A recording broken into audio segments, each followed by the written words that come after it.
Kto by bol kedy povedal, že z chlapca, ktorý v detskej izbe šteká do kamery, sa stane jeden z najznámejších a najslavnejších ľudí sveta. Chlapec, kvôli ktorému kolabuje doprava všade, kde sa objaví. Spolu so 40 miliónmi odoberateľov posunul streaming na úplne inú úroveň. Na úroveň, ktorú ešte nikto nikdy nevidel. Ako to väčšinou býva, tak ani jeho zosud sa nestal bez kontroverzií, čo sa dalo očakávať už len na základe jeho persony. Na livestreamoch pôsobí energicky, chaoticky a hlavne autisticky. To je tá najvtipnejšia časť. Extrémne reakcie, krik, panika. Zvláštne výzvy ako pálenie pyrotechniky doma. Nedá sa predpokladať, akú hlúposť urobí alebo povie. A to je jeden z hlavných dôvodov, prečo sa stal jeden z najrýchlejších rastúcich youtuberov všetkých čias. Z niekoho, kto pôsobí ako nevyspytateľný tínedžer, sa stala tvar produktov, partner FIFA Mobile, host YouTube eventov a často virálny symbol generácie Z. Niekto predtým nezískal takú popularitu tým, že by bol až tak autentický alebo retardovaný. Hovorte tomu ako chcete. Jeho pád, zranenia, výbuchy, absurdné momenty sa stali ikonami internetu. iShowSpeed. Darren Watkins Jr., známy ako iShowSpeed, sa narodil 21. januára 2005 v štáte Ohio, USA. O jeho detstve sa dlho veľa nevedelo, pretože Speed si súkromie chránil, no postupne začal v streamoch prezrádzať útržky, ktoré ukazujú náročné prostredie, v ktorom vyrastal. Často sa ako malý bil, či už kvôli rasizmu alebo iným veciam. Nedá sa povedať, že žil v rozprávkovom svete. Vyrastal s mamou a 2 súrodencami. V škole nikdy nebol braný ako dobrý študent, čo sa týka vzdelania.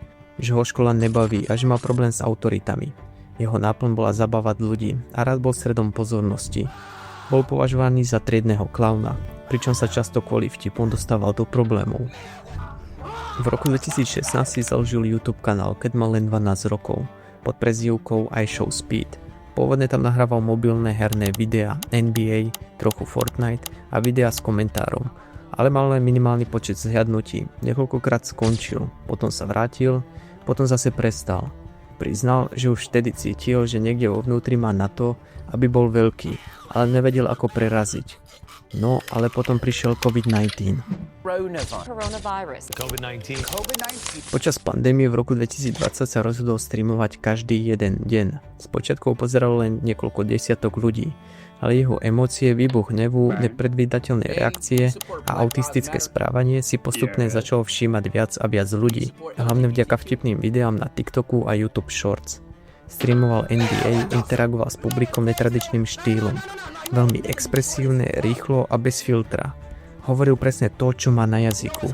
Jeho popularita začala rásť raketovou rýchlosťou. V lete 2021 dosiahol 1 milión odoberateľov. Jeho klipy sa virálne šírili na TikToku a YouTube Shorts. Bolo to tým, že bol iný ako ostatní. Nekontrolovaný, hlučný, ale autentický. Jeho meno sa začalo sklonovať v gaming komunite a začal sa z neho stávať fenomén. Neskôr priznal, že v tom období mu hrozilo, že nedokončí školu. A tak sa aj stalo, ale z vlastnej iniciatívy.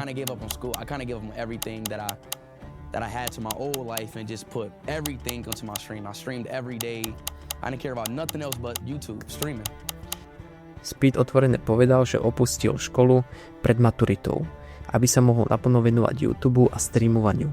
Bol to práve v tom období, keď mu začala prudko rásť popularita počas pandémie v roku 2021. Zarábal viac než bežný dospelý a škola ho nebavila, cítil sa nepochopený. Mal silný pocit, že toto je jeho chvíľa, že ak sa neodhodlá teraz, môže o všetko prísť. A keď aj začal byť čím dál tým viac populárnejší a obľúbenejší, tak pochopenie zo strany rodiny sa nedočkal. Jeho mama to moc nechápala, brala to skôr, že robí sám zo seba hlupáka a robí hanbu celej rodine. A tak dostal ultimátum, buď skončí so streamovaním a videami, alebo ho vyhodí z domu. A tak sa rozhodol odísť. Obetoval každú minútu svojho dňa streamovaniu. Streamoval každý jeden deň, 365 dní v roku. Tiež preukázal svoju náklonnosť voči Cristianovi Ronaldovi. Ale spôsobom, vďaka ktorému sa z neho stal chodiaci mím. Cristiano Ronaldo, Suey, Cristiano Ronaldo, Suey. Jeho zaujatosť voči Ronaldovi nebola obyčajná. Ronalda rešpektuje a považuje ho za najlepšieho fotbalistu, ktorý ho inšpiruje a motivuje posúvať jeho level vyššie. A tak sa rozhodol, že sa s ním stretne osobne za každú cenu. Chodil na každý jeho zápas a nakoniec sa mu to podarilo.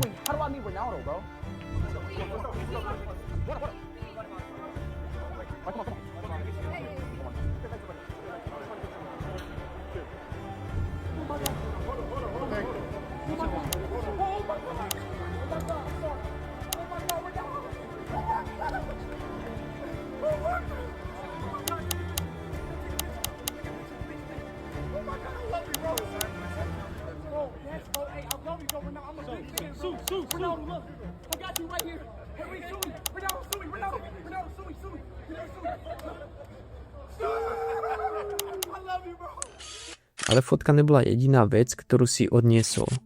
Počas jeho IRL streamovania, ktorý bol pôvodne zameraný iba na to, aby sa stretol s Ronaldom, tak nakoniec si zamiloval cestovanie, viac ako očakával. I love traveling. I feel like I'm in a different, it just makes life better, traveling. A rovnako si to zamilovali aj jeho diváci. A už to nebol len ten chlapec, ktorý štekal v izbe do kamery počas hrania, ale postupne sa preorientoval na IRL streamera. TikTok videá s ním mali milióny zhliadnutí. V priebehu 2 rokov sa dostal z nuly na viac než 20 miliónov odoberateľov na YouTube, čím sa stal jeden z najrýchlejšie rastúcich youtuberov všetkých čias. A to bol len začiatok.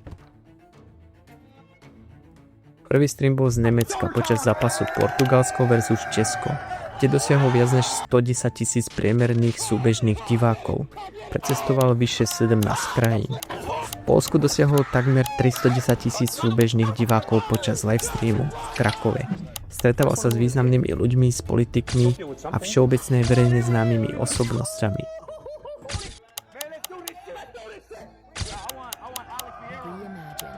Ľudia ho milujú, ale napriek tomu to niekedy zašlo až príliš ďaleko.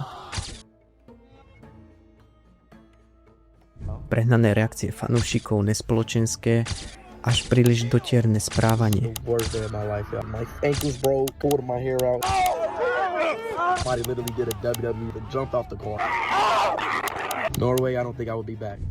Precestovanie Európy nebola jeho konečná destinácia. Chcel vidieť viac, ukázať viac.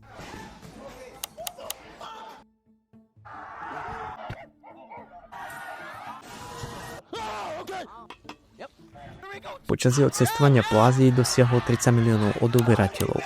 Ale to nebola jediná vec, ktorú dosiahol. Taktiež mal v jednom momente 1 milión sledujúcich na jeho live streame.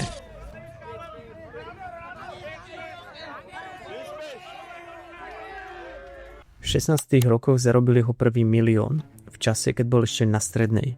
V 19 rokoch vyhral ocenenie streamera roka a v 20 precestoval svet. iShowSpeed sa stal ikonou internetu dnešnej doby, ale za každým virálnym klipom je obyčajný chlapec, ktorý sa prebojoval až na vrchol internetu. Nie preto, že bol dokonalý, ale preto, že bol sám sebou, hlasitý, chaotický a úprimný. The greatest streamer to ever live. The greatest content creator to ever live.